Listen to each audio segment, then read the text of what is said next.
Welcome to Lash Biz 101. My name is Erica Wilson, and I am your lash bestie that talks everything lash business.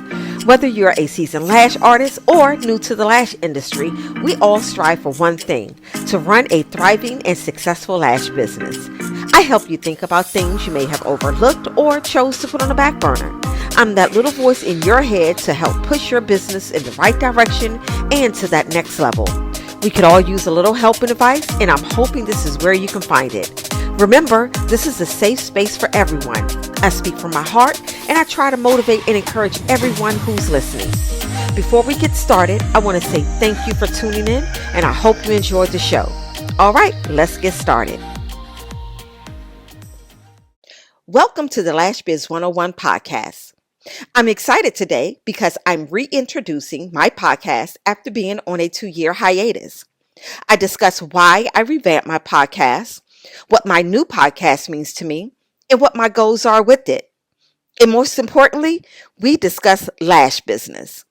My first topic of discussion is client policies and whether or not if they are important to have. All right, lash besties, let's get into it. Hey Lash Besties, it's been so long since I've done a podcast, 2 years to be exact, but nevertheless, I'm back.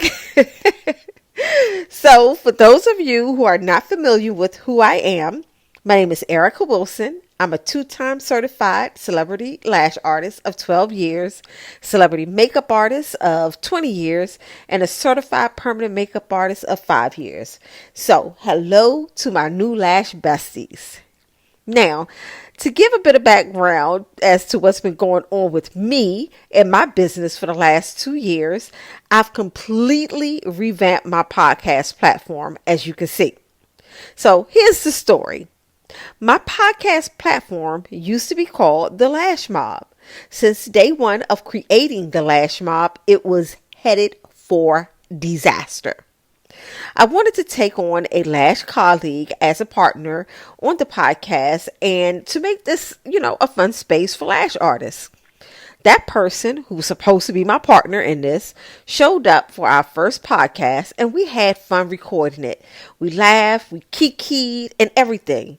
I even edited the podcast and was going to upload it. Then, all of a sudden, before I was able to upload it, she ghosted me. So, I ended up having to re-record it, the first episode by myself.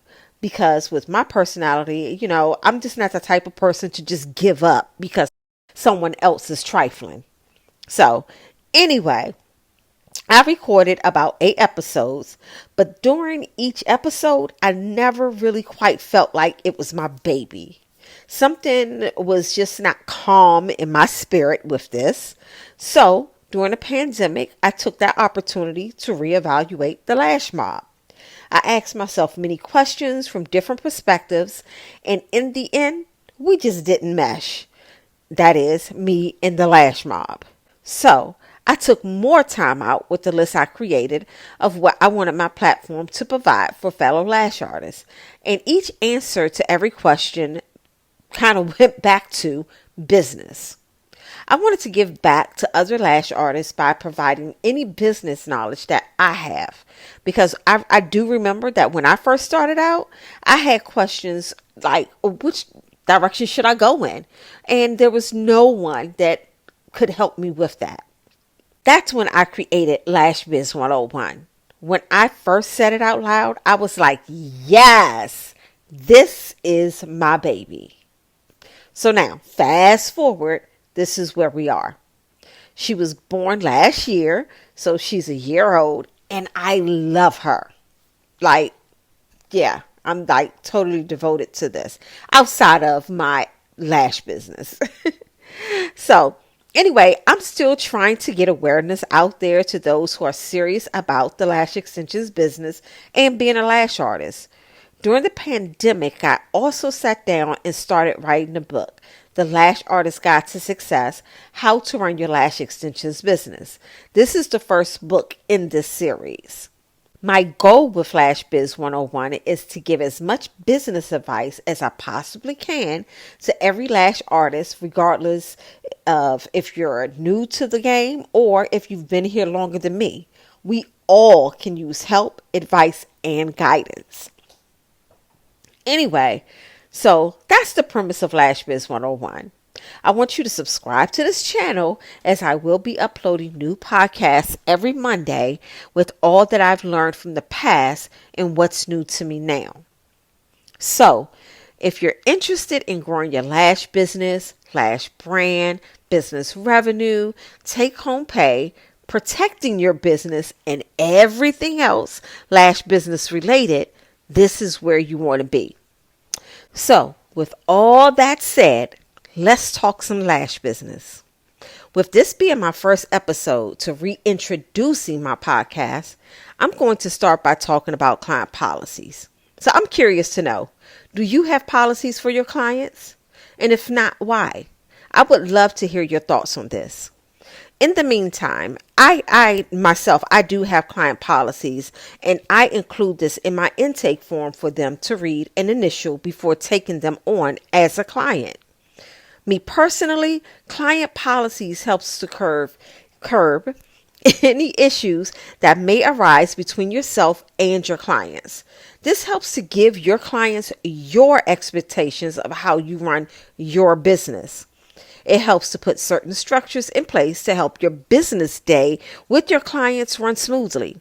For instance, if your client has an appointment at 1 p.m. and decides to show up at 1:45 without even calling to give a heads up, and you have not put a policy in place regarding late appointments, then she will feel like that she has every right to show up no matter how late, go back and forth with you about taking her appointment, and will find nothing wrong with what she did.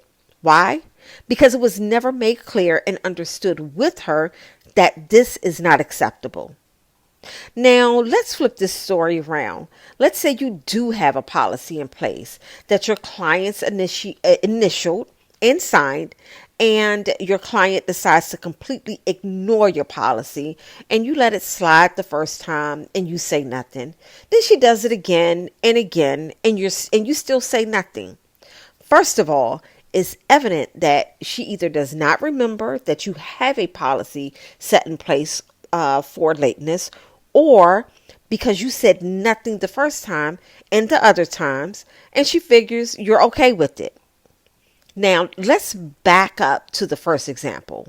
When you choose not to put a policy in place, this can possibly lead to many uncomfortable and unwanted circumstances, such as back and forths, arguments, enraged clients, bad reviews, loss of clients, and so on. You do not want to have a bad reputation for your business, as this can hurt your business. The goal of running a business is to have clients, not to lose them. Hey, Lash Besties. I want to take a quick moment to share something with you, and then we'll get back to the podcast. I'm not sure where you are in your lash extensions business. Either you're a new lash artist or maybe you're seasoned. In any case, I want to help ensure your business is set up for success. Truly. You see, when I first started lashing 12 years ago, I thought just taking clients and doing lashes was all I needed to do in order to run a lash business. Boy, was I wrong, and I had to learn that the hard way. Back then, there was no one who offered tips or advice with what to do first and what direction to go in. I had no idea that I needed to register my business, get a business accountant, hire a business lawyer, get business insurance, have an ironclad intake waiver form, how to put together a business plan, so on and so forth. Well, I don't want you to be like I was with learning the hard way for years. It was so hard to bounce back from all the setbacks that I knew nothing about. That's why I decided that no one would need to ever experience that feeling I had. So I did something about it and wrote a book, The Lash Artist Guide to Success: How to Run Your Lash Extensions Business. This book is like a business coach in your hands. I give you everything very important for your business to be set up properly and to avoid any setbacks. I also give references, examples, tips, and much more to make it as easy as I can for you. So please, don't be like me. It took me years to get my business on track.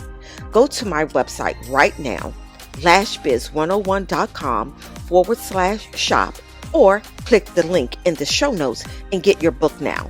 You won't regret it. You'll thank me later. And you're welcome. Now, let's get back to the podcast.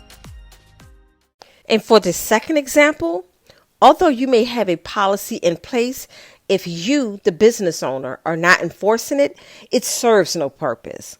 Professional communication with your clients regarding any concern with your policy is perfectly fine.